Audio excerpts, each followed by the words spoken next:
Hello all, welcome to Abhiram IAS Academy. Let us go through the daily chronicles of January 18, 2025. So we are going to discuss this article which appeared in Hindu editorial today regarding inflation. So it is important for your GS3 topic, Indian economy, regarding the basic concepts of inflation. So what is the current inflation scenario?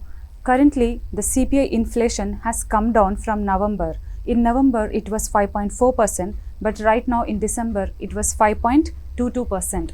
So it has come down, it has moderated. Let us look at the components of CPI. So CPI is nothing but Consumer Price Index. So there are different stages of production, and ultimately, while it reaches the market, it goes through various stages. For example, raw materials, intermediate consumption, and then there will be manufacturing and final production, and then there will be wholesale trading, and finally it will reach the retail market. These are different stages, and the price levels indicated at this level, that is at the wholesale level, is nothing but WPI, whereas at the retail level it is our CPI. That is Consumer Price Index. It is very important because it indicates the cost of living and also how it impacts the consumers, that is urban and rural consumers. So we will see what are the components of CPI. So these are the components. At the top we have, in weightage, we have food and beverages, which is 45.86% weightage, and at the bottom we have sin goods like pan, tobacco and intoxicants with 2.38% weightage. In the middle we have three major components, that is housing 10.07%. Imagine your salary is 1 lakh and 10% of your salary goes to the rent usually. So you can remember like that. Housing has weightage of 10.07%. Then we have fuel and light. Housing also needs energy, electricity. So you can remember like that. Immediately after housing comes fuel and light, that is 6.84%. And then we have clothing and footwear with weightage of 6.53%. So especially the food inflation within the CPI has significantly spiked. What is food inflation? We will look at that. So food inflation has multiple components. It's nothing but lot of food products, like your cereals and pulses, rice and dal, beverages, dairy products or milk, meat, fish, everything, and fruits and vegetables also. Then we have edible oils in this and spices also, and any kind of processed foods are also included in this food inflation component. So this food inflation has increased significantly, and has contributed to the hiking of CPI. So food inflation has moderated to 8.4%. It was 9% in November. It has come down to 8.4%, but it is still significantly high. Especially some elements have seen significant hikes like edible oils. Edible oils is at 33-month high of 14.6%. Then we have potatoes. Potatoes have significantly hiked. They are 68.2% inflation. That is, last year the potato would have costed 100 rupees. Now it is costing 168 rupees. So that's how the inflation is affecting. Let us look at the WPI, that is Wholesale Price Index, which reflects the price level changes at the wholesale level. That is where the bulk trading of the goods happen. And this wholesale prices also have started gaining momentum. It was 1.89% in November, but it has risen to 2.37% in December. So this will also eventually get transferred to CPI in the coming months. So that will also act as a pressure point for the CPI. Let us look at the WPI components. So there are three major components. Imagine you are a manufacturer. What are the major components you will be dealing with?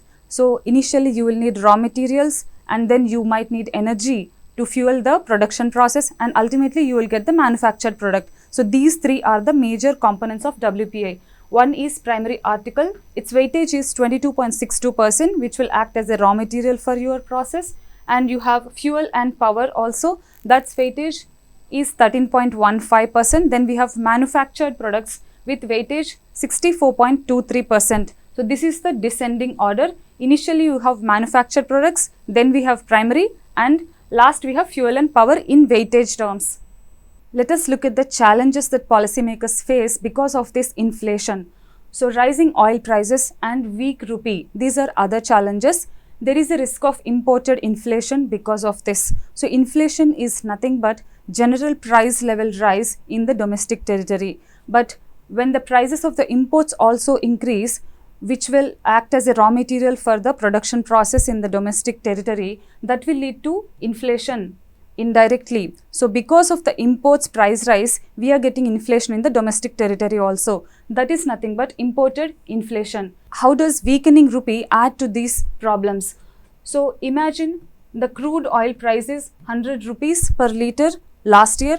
Now because of the rising oil prices, it has come to 110 rupees. Okay. But if your rupee is weak, you need to spend more. That is, if your rupee depreciates 10%, you may need to pay 120 rupees instead of 110 just because your rupee is weak. So that is how the weak rupee will further amplify the inflation pressure. Next point, industry demands rate cuts but RBI is cautious. Why do industries need lower interest? Because they want to fund their expansion of industries, for which they need lower interest money to borrow. So that's why they need rate cuts. Okay, but RBI is cautious because RBI has a monetary policy target of inflation target of 4%. So to achieve this, it might need to increase the interest rates, that is repo rate, on a temporary basis just to curb the inflation. Increasing the repo rate will reduce the money supply, that will make the money dearer. So eventually it will reduce the demand also, and people will be interested more in saving rather than spending. So that's how it addresses the demand rise, which will eventually lead to inflation control. So that's how RBI will control inflation. Then food prices will also affect the household spending and inflation expectations. So households, when the inflation is high or the essential prices are high, they will eventually shift to some other spending patterns, like they will spend less on the non-essential items. So their consumption patterns will be altered because of the inflation, and even the inflation expectations will play a role. For example, if they think inflation will continue to rise, they may eventually resort to stockpiling the goods, which will lead to temporary spurt in the inflation again. So it will create a vicious cycle. So that's how these are interrelated, and policymakers have to keep them in mind while adjusting the repo rates. What are the economic implications? So budget may have to consider this also now. Inflation has to be focused, and it might take some measures to address inflation. How does it address inflation? So it might improve the supply chain infrastructure, reducing all the bottlenecks and improving the supply chain efficiency, because of which the perishables or the post-harvest losses will come down. That's how food inflation will be under control. It can also reduce the taxes on the essential items, and then rate cuts will depend on the fiscal clarity and inflation trends. If RBI has to take any decision regarding the interest rate changes, it is right now under wait and watch mode. It wants to observe, okay, the inflation trends and obtain some fiscal clarity from the government. What is its target of the fiscal deficit?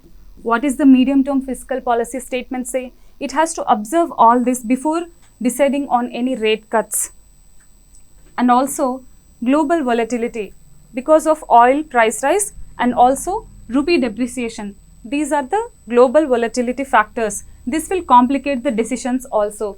So RBI and government has to work closely and monitor these conditions and eventually come up with the policy decisions addressing both inflation and also growth. What are the key points to watch? So inflation projection is 4.5% in Jan to March quarter. So it is not yet 4%. Even in the next upcoming quarter, that is January to March also, the inflation is projected to be 4.5%, which is still high. So it will eventually moderate, but rate cuts are not possible right now. It will probably cut the rates only in later time, okay, after March, but not in February. That's what the article says. We need balanced fiscal and monetary coordination, that is fiscal policy by the government and monetary policy by the RBI. Both of them have to work closely together to address inflation and growth concerns. So what is the conclusion? Inflation is easing, but it is still high, above RBI target, and there are some challenges we have discussed, that is food inflation, oil price rise and also weak rupee. So these are compounding the inflation problems. Then budget and RBI policies are critical for stability. The next article, India's GDP growth 2024-25 and beyond. So this is the column. It is relevant for your GS3 Indian economy and growth topic. The article says we have to improve the capital expenditure to boost growth on a sustainable path. So for the year, financial year 2024-25, the GDP growth was 6.4. Okay. So this is at a 4-year low. What are the last 4 years GDP growth rates? That is real GDP growth rates. They are 9.7, 7, 8.2 and last year 6.4%. So it is at a 4-year low. Okay. What are the key factors for this? It is lower government capital expenditure and slower manufacturing growth. We have seen that PMI, that is Purchasing Managers Index, is at a 12-month low in December. So that is indicating the slow manufacturing growth, and we also have lower government capital expenditure because the revenue expenditure was much higher than expected. It was actually targeted to be 34 lakh crore, but it came out to be 37 lakh crore. Okay. And we also have to reach the fiscal deficit target of 4.9%. So to achieve this, we have cut the capital expenditure. It was actually 11.11 lakh crore. Okay. But we hardly spent 5.14 lakh in 8 months. That is, we didn't even spend half of the targeted amount in the 8 months. Okay. So 2025-26, we have to focus at least 20% growth in the capital expenditure as per this article. So how much would that be? So this year it was 11.11 lakh crore. So we have to increase it to at least 13.2 lakh crore next year to stimulate the private investment. So what are the observations on GFCF, that is gross fixed capital formation, incremental capital output ratio, and also your gross tax revenues? So these are the observations. We have a stable fixed capital formation at around 33%. For the last few years, it has been around 34, 33, 32. Okay. It was somewhat stable. And then we have incremental capital output ratio. If we assume it to be 5.1, then our growth would be somewhere 6.4 to 5%. So how do we arrive at this figure? So gross fixed capital formation is nothing but the percentage of GDP that is invested in the fixed assets like manufacturing equipment, machinery and infrastructure, okay, like roads, any kind of physical assets with long-term productive capacity. That is your gross fixed capital formation. So this percentage is 33%. Okay. Then we have ICOR, that is incremental capital output ratio. So what is this? It is indicating the efficiency of your capital. So it is nothing but additional capital required to produce additional unit of a product. Okay. Right now the unit is nothing but GDP. Okay. This will indicate the additional amount required to produce one additional product. So that will indicate how efficient is your capital. So if we assume this to be 5.1, we can arrive at the growth figures. So growth is nothing but 33% by 5.1%. So that will roughly 6.5%. So this growth figure 6.5% is well within the expectation. That's what the article says. So we have to focus on domestic demand to counter the global uncertainties. So global uncertainties we have seen, one is rupee depreciation, there can be trade conflicts, and the Trump's ascendancy to president will pose new challenges, and also oil price rise. All these are global uncertainties. This can have an impact on our economy. So to counter this, the article is saying we have to focus on the domestic demand.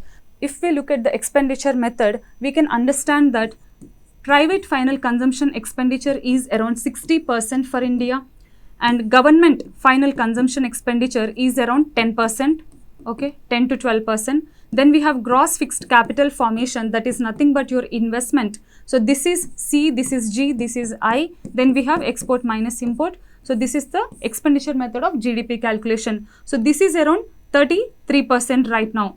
Okay, we can see the domestic demand indicated by this is constituting 60%, which is more than half of the GDP.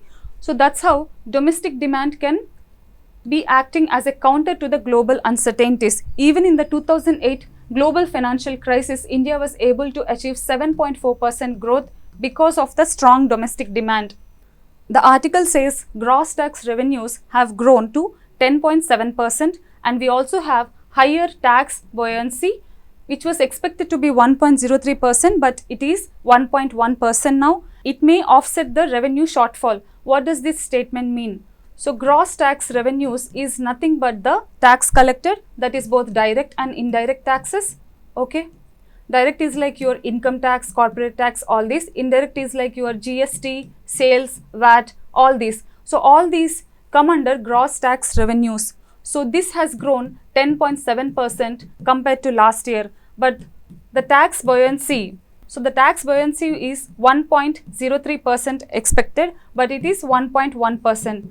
So tax buoyancy is nothing but the percentage change in the tax collection in response to your GDP changes. So it will reflect the changes in the tax revenue collection corresponding to your GDP changes. If the GDP grows, the tax revenues might also grow. We can collect more taxes. However, what does more than one indicate? So more than one indicates that tax collection is too efficient, that it is higher than the GDP growth. Okay.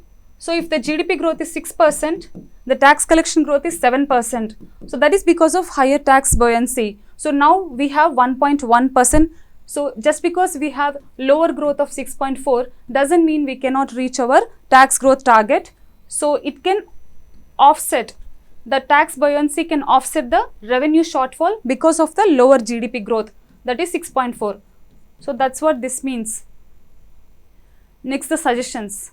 So the article gives some suggestions. Okay, we have to focus on public investment and inflation management. What does public investment mean? It is nothing but your government final consumption expenditure, that is nothing but roads and services, infrastructure, okay, ports, energy, all these. So all these are nothing but public investment. Okay, and then we also have to manage inflation, because if we cannot control inflation, all the benefits due to the growth will decline, will erode. Then focus on the domestic demand to navigate the global uncertainties, we have already discussed. Then India remains the fastest growing major economy. Even with 6.4%, it is still fastest growing economy. That is, China has somewhere around 5% right now. But to become a developed country, we need consistent higher growth at least for 25 years. Okay. For example, China has 3 decades double-digit growth, okay, more than 10%. Sometimes it had 15%, even more than 20% also. So that made China second largest economy in the world. Okay, so we need consistent high growth to become a developed country. Next article. So next article, you can see it in Business Standard, page 4. Net FDI inflows slowed to 0.5 billion in April-November quarter. So it is relevant for your GS3 topic, Indian economy, external sector and investment models. FDI, FII are all investment models. So FDI overview. We have net FDI falling to 0.5 billion. What does it mean? So there are two things, gross and net. So gross is like absolute, whereas net is the difference. So gross inflows, okay, minus gross outflows is nothing but your net FDI. So the article says this difference has come down to $0.5 billion. Okay, but what about the gross inflows? Gross inflows are still strong and even increasing. Okay, last year the gross inflows were $47 billion, but this year they have come to $55 billion, which means it indicates there is still investor confidence in Indian market. So our inflows are fine. And then what does this mean then? Net FDIs, why is it declining? Which means gross outflows are also increasing. So what is gross outflows? So gross outflows, it's nothing but foreign investor may simply take out the profits from his investments in India, and also he can just repatriate the amount, or he can sell the assets. Okay, he can sell the shares, he can sell the Indian assets. So all this will contribute to gross outflows. Gross outflows will also increase when Indian investors are investing more abroad. That is, they're investing more abroad, like they may purchase some shares abroad.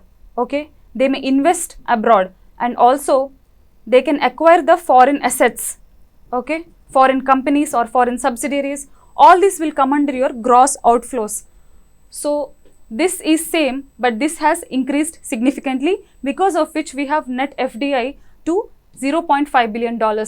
So this is reflecting higher repatriation and outward investment by Indian firms. So outflows and repatriation. So repatriation is nothing but taking their profits back to the home. Okay, and then disinvestment is nothing but selling your shares in India or selling your assets in India. So that is disinvestment. That is $39 billion this year. Last year it was just 29 billion. So an increase of $10 billion in this component. Then we have outward FDI. Outward FDI is $15.5 billion. That is Indians investing abroad is nothing but outward FDI. That is 15 billion, up from 8.9 billion or 9 billion. It has increased. Then significant increase in overseas investment by Indian firms. So this is what contributing to the net FDI decrease. Then we have sectoral distribution of FDI also. So what are the key sectors which attract the FDI? So only few sectors amount for 60% of the inflows. What are they? Manufacturing, because of your Make in India or PLI, production linked incentive like schemes. This is one significant sector. Then electricity and energy, because there is pressure to reduce the fossil fuel consumption and diversify the energy basket. So this is one reason. Government is also promoting green energy, renewable energy and green hydrogen. All these are contributing to this sector. And then we have financial services like fintech. Fintech is growing, and we have a stable banking system also, because of which financial services is also one major sector which draws a lot of FDI. Then we have retail and communication services. Okay, digital public infrastructure like Aadhaar, UPI. Okay, and we have a huge consumer base, because of which retail sector is also attracting lot of FDI. Then communication services, because of the telecom revolution and also digital public infrastructure increase. All these are contributing to this sector also. So these sectors account for 60% of the FDI inflows. Why should we diversify the sectors of FDI? So let us have a look. Global demand changes. If there are any global demand changes for a particular sector, it will also impact the domestic sector. Okay. For example, AI revolution may have an impact on domestic telecom and IT services. Okay. So because of this, we have to diversify different sectors. Also, focusing on sectors like health, agriculture and education can have positive externalities like poverty reduction, employment generation and also inclusive growth. So indirectly, it will contribute to the India's human development also. Okay, and also reach the underserved regions, rural and remote regions. So all this can be done by attracting FDI in sectors like health, agriculture, education. Then balanced regional development is also important, because if we concentrate very few sectors, they might be limited to some coastal cities, okay, or some IT cities like Hyderabad, Bengaluru. So all this. So to achieve some balanced regional development also, we need to diversify the FDI sectors. Next, what are the sources of FDI? What are the source countries of FDI? So 75% of the inflows are from just 5 countries. Okay, that is Singapore, Mauritius, UAE, Netherlands and US. So these are the top 5 countries. They contribute 75%. So we also should diversify the source countries. Why? Because it will spread the risk, okay, and also reduce the economic shocks. Because of any single country decision, a country may decide suddenly to change its policy. That will have an impact on the FDI inflows also. So to avoid that and spread our risk, we need to diversify, and then any kind of geopolitical tensions like Middle East conflicts or trade disputes, all these may lead to changes in the FDI inflows.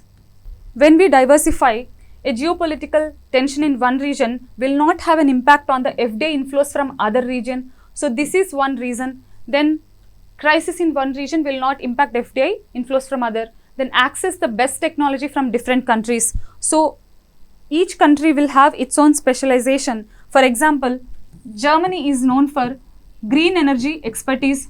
Okay, Japan is known for manufacturing expertise.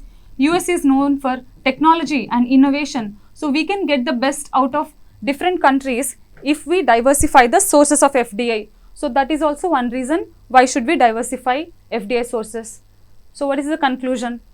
So rising gross inflows but declining net FDI, we have seen gross inflows are stable and even rising, but the net FDI, that is the difference between inflows and outflows, is declining. Then concentration in key sectors, only few sectors are attracting, and also very few source countries are there, and we need policies to sustain and enhance the investments. Why are the investors actually going abroad? Why not here? Why don't they reinvest their profits in domestic territory itself? Because probably they may have some issues. So government has to address the concerns of the investor and sustain these investments within India. So we have to devise some attractive policies. So that is how we can conclude. Next article, government plans to make India a hub for mobility sector. So this is relevant for your GS3 topic, infrastructure and green energy, PM Gati Shakti program. So Gati Shakti program is about multimodal connectivity between different modes of transport like rail, road, air and also water. So let us understand the importance of multimodal connectivity. For example, you are transporting your goods or freight on the rail and then they go to the roads. If it has to reach a remote market, it will be difficult. So this connection is missing. So multimodal connectivity will try to integrate different modes and ensure there is end-to-end connection, that is from production to consumption. Both of them will be connected through multimodal integration. So this will reduce the logistics cost and also enhance our competitiveness. So for this we have initiatives like dedicated freight corridors. So the railways is overburdened by the passenger trains, because of which the tracks are not free to carry the goods. So we have come up with a solution, that is dedicated freight corridors. So these corridors, they will carry only the freight or the goods. And also we have other initiatives like Jalamarg Vikas project on Ganga. Okay, it will reduce the bulk cargo transport cost compared to road and rail. It will reduce the cost significantly if we adopt this national logistics policy. It aims to reduce the logistic cost to 8 to 9%. Currently, as per the Economic Survey 2022-23, it is 14 to 18%. Okay, comparatively, US has just 8% and China has just 9%.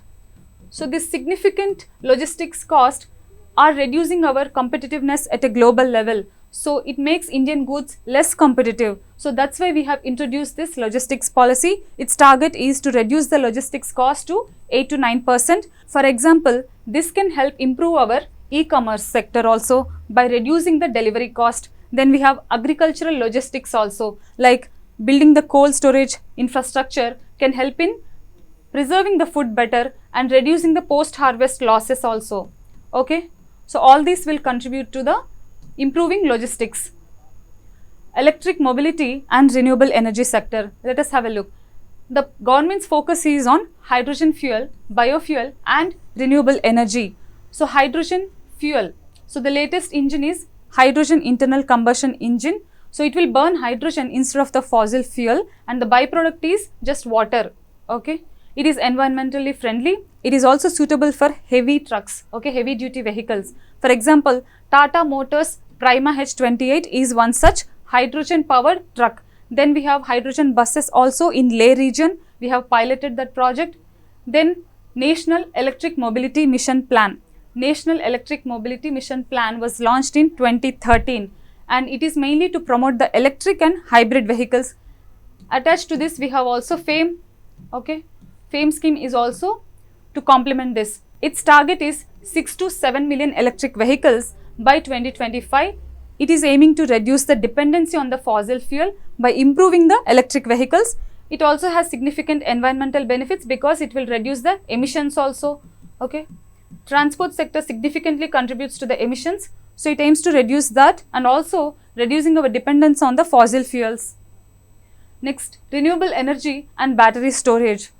So we have to ensure clean energy infrastructure because we have Paris deal intended nationally determined contributions.